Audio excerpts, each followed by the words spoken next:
Por favor, póngase muy cómoda para así poder orar y estudiar nuestra palabra. Querido Señor, que al abrir tu palabra podamos entenderla. Bendice a los que me ven y me escuchan en el nombre de Jesús. Amén.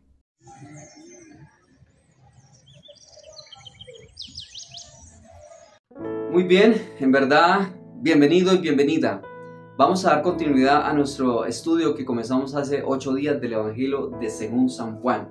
Hoy vamos a hablar de extraordinarias señales que nos muestran a Jesús como el Hijo de Dios, pues la palabra nos presenta a Jesús como el pan de vida, como la puerta, como el buen pastor, como el camino, la verdad y la vida, y nos lo presenta como Dios mismo, porque no hay otro nombre debajo de los cielos dado a los hombres en el cual podamos ser salvos, sino solamente en el nombre de Cristo Jesús. ¿Por qué es importante tener presente esta teología en nuestra vida?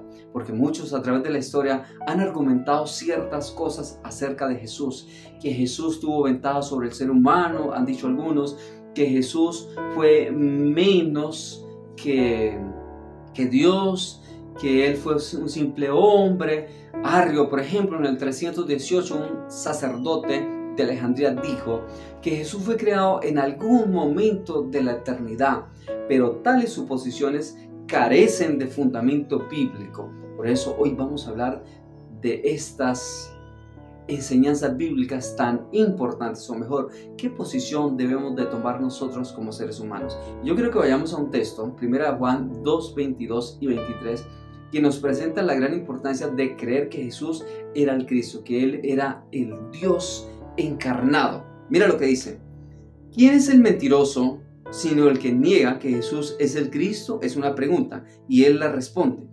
este es el anticristo, pues niega al Padre y al Hijo. Versículo 23. Todo aquel que niega al Hijo tampoco tiene al Padre. El que confiesa al Hijo tiene también al Padre. La palabra nos presenta que Jesús era Dios mismo, que negarlo es negar al Padre, que confesarlo es también confesar al Padre Celestial. Pues la Biblia, Juan 1:1 dice así: en el principio era el Verbo, y el Verbo estaba con Dios, y el Verbo era Dios. ¿Quién es el Verbo y quién estaba en el principio y quién era Dios? Versículo 14 nos dice: y el Verbo se hizo carne y habitó entre nosotros, lleno de gracia y de verdad, y vimos su gloria, dice el apóstol, gloria como del unigénito del Padre. Él dice: y vimos su gloria. Lo que vimos, lo que palpamos, esto os anunciamos, tocante al Verbo de vida que es Cristo Jesús, lleno de gracia y de verdad. Pues la palabra nos presenta, y el don de profecía, de una manera sencilla y clara, cómo sucedió esta encarnación y cómo se mezclaron estas dos naturalezas. Mira lo que dice el don de profecía, lo dice Exaltá a Jesús, página 70.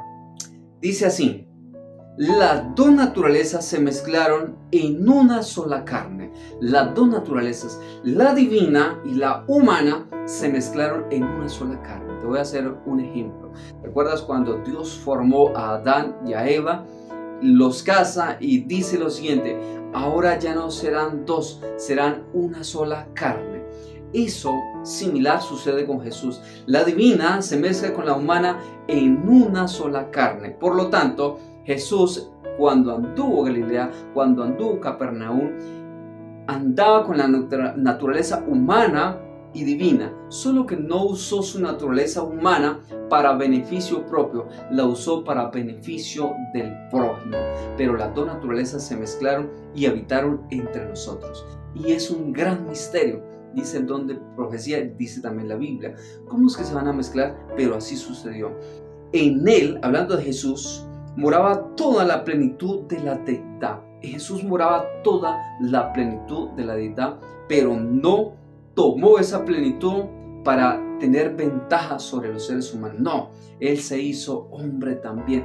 Tuvo hambre, tuvo sed, tuvo aflicciones, tuvo momentos difíciles, tuvo cansancio.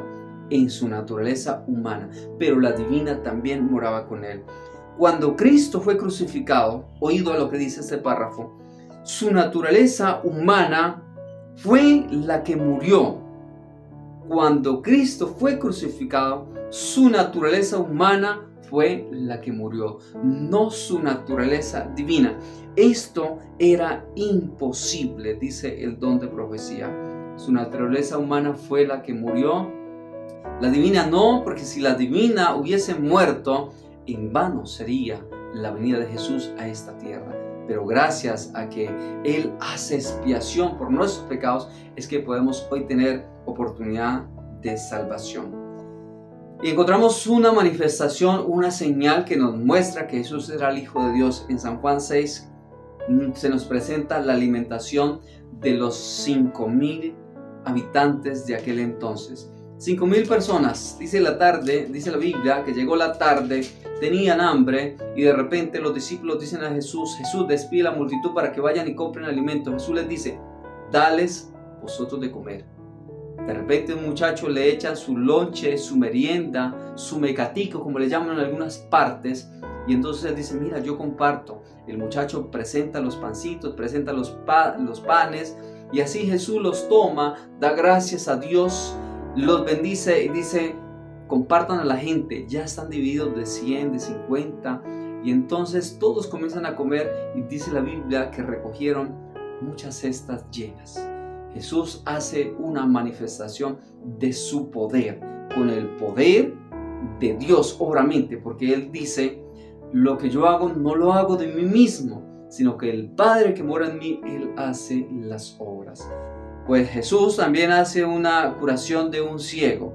Según San Juan capítulo 9, dice la palabra que Jesús iba pasando con sus discípulos. De repente los discípulos ven al ciego de nacimiento y le preguntan, ¿y quién pecó, este o sus padres para que naciera ciego? Jesús dice, ni este pecó ni sus padres, sino que nació ciego para que se viera la gloria de Dios.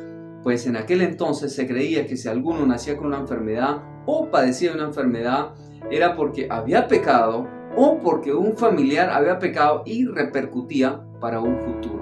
Jesús deja en claro que eso no es así. Nació ciego para que se viera la gloria de Dios.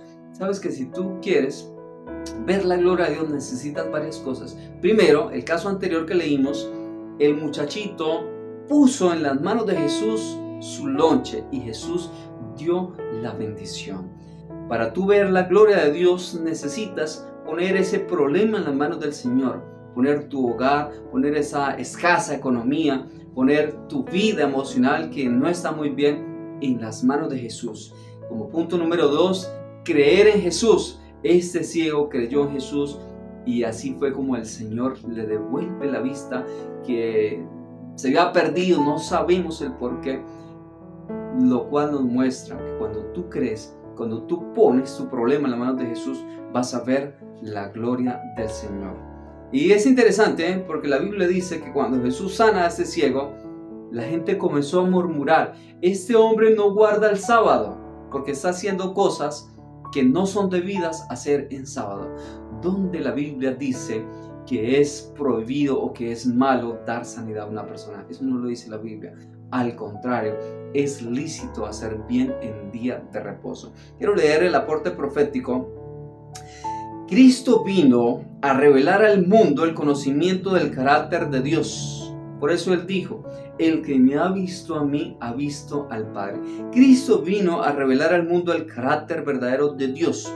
La verdad de Dios había estado oculta bajo una montaña de tradición y error. Digo horror y error, las dos. Bajo una montaña de tradiciones, de dogmas, la verdad de Dios había sido oculta de las personas. Y veían a Dios como un Dios de restricciones, como que no se podía mover, como que no se podía hacer una cosa y otra en sábado. Y todo era malo, todo era pecado. Por eso el Señor hace la mayoría de milagros en día sábado, mostrando así que en sábado es permitido, escúchame bien, se puede hacer el bien. Que yo no puedo ayudar al vecino a llevarlo al hospital, a bajarlo por la vereda, porque es sábado. De ninguna manera. Toma, organízate, ve y ayuda a hacer esa labor porque es conveniente hacerlo. Jesús hizo todo esto para devolver la delicia del sábado, mostrar que en sábado se pueden calmar hambres, que en sábado se puede ayudar al prójimo, que en sábado se pueden hacer muchas obras que son de gran beneficio. El Padre Celestial va a estar contento cuando tú hagas estas cosas. ¿De qué debemos de abstenernos? De trabajar de nuestra ganancia financiera. Hay que cesar esas actividades, pero todo lo que traiga deleite al prójimo hay que hacer. Un siguiente ejemplo bíblico de la gloria del Señor, de su majestad, es la resurrección de Lázaro. Según el Evangelio de San Juan capítulo 11, versículo 25, Jesús dijo algo interesante. Él dijo: yo soy la resurrección y la vida. El que crea en mí, aunque esté muerto, vivirá. Lázaro se enferma, le llevan la razón al Señor: Señor, he aquí el que ama está enfermo. Y Jesús llega después de 4 días. Cuando llega, Lázaro está muerto. ¿Por qué Jesús no fue cuando le mandaron a llamar? Habían varios porqués. Uno de ellos es que en aquel entonces se creía que la persona podía resucitar aún al 3er día. Se creían diferentes dioses como se cree en nuestros días. Jesús va después de 4 días para no dar lugar a las dudas y mostrar así también su poder y su unión con el Padre. Nada hago de mí mismo, dijo el Señor, sino que el Padre que está en mí, Él hace las obras. Y entonces ahora le dice: Lázaro, sal fuera. Quiten la piedra, Lázaro, sal fuera, y Lázaro resucita. Allí Jesús muestra su poder y su gloria. Y es interesante porque la Biblia también dice que Jesús lloró. Uno de los versículos más corticos de la Biblia, San Juan 11:35. Y Jesús lloró. Y la gente dijo: mira cuánto lo amaba, porque está llorando. ¿Por quién lloró Jesús? Por Lázaro no fue, porque él lo iba a resucitar. No tiene lógica.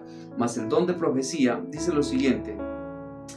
Dice que Jesús resucita a Lázaro y llora en ese momento, no por Lázaro, sino por todos los que están presentes en ese lugar. Porque muchos no iban a creer en Él. Muchos iban a ver esa manifestación, ese poder, esa gloria, y no iban a creer, como sucede en nuestros días. Muchos ven la manifestación del Señor, son testigos, son sanados, son ayudados, y no creen en Él. Mantienen su distancia. Ha sucedido en el tiempo y sigue sucediendo. Todos esos relatos señalan a Cristo como el Hijo de Dios.